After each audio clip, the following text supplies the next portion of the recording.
What is up, film buffs? Welcome to Box Office Ricky, your home for the movies, your home for box office breakdowns and all things pop culture.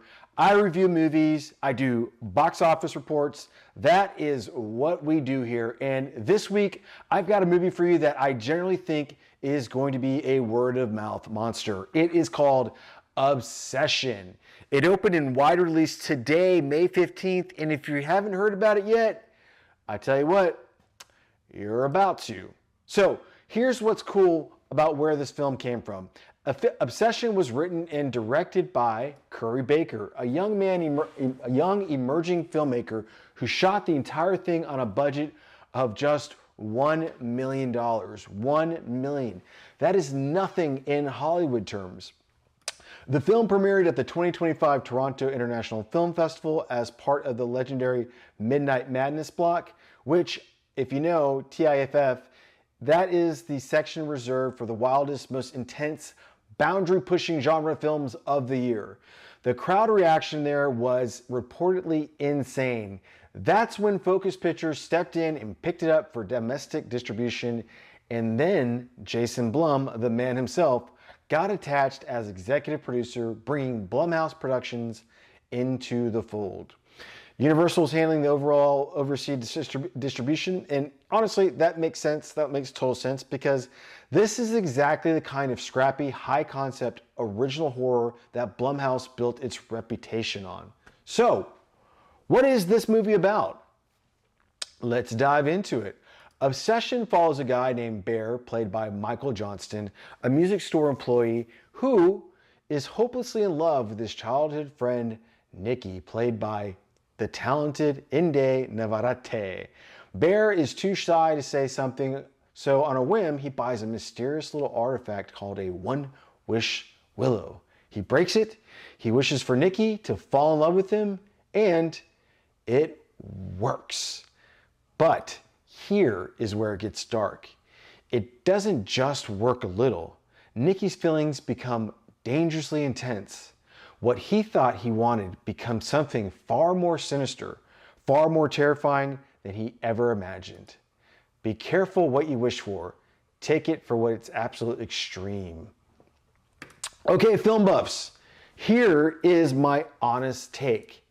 This movie freaking rocks. Holy cow. I'll be real with you. The first 20 minutes, I wasn't totally locked in on our lead yet, and I thought, I don't know if this one's for me.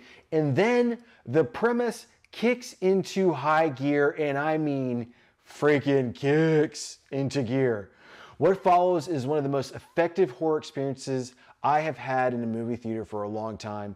I had genuine audible jumps. There are elements in this film that are just flat out terrifying. I'm not exaggerating when I say this movie scared me. It reminded me a lot of It Follows, and I mean that with the highest compliment. It's got that same relentless, creeping vibe, that feeling like something is always just behind you, and then it whiplashes you and bam, hits you right in the face. Gives you a second to breathe, and then bam, hits you again, both literally and figuratively, because also too, now let me talk about the cast. I want to highlight something. One of the lead actresses, Inde Navarrette, I hope I'm saying that right, as Nikki.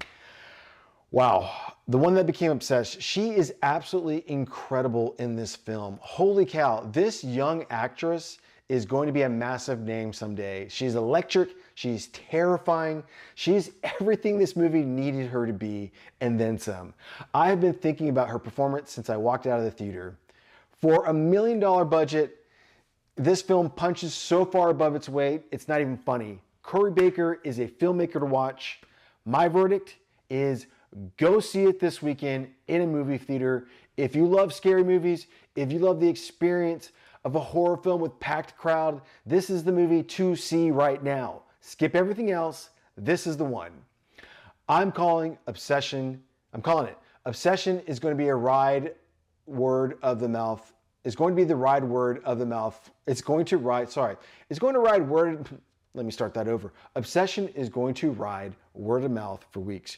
You're going to hear from people talking about talking about seeing this one.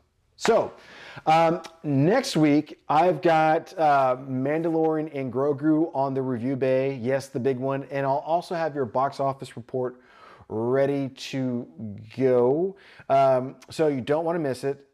Guys, thank you so much for watching. As always, I appreciate every single one of you. And like I always say, in a world where you can be anything, why not be kind to one another? Be kind to yourself, be kind to your neighbor. See you at the movies, film buffs. I'm out.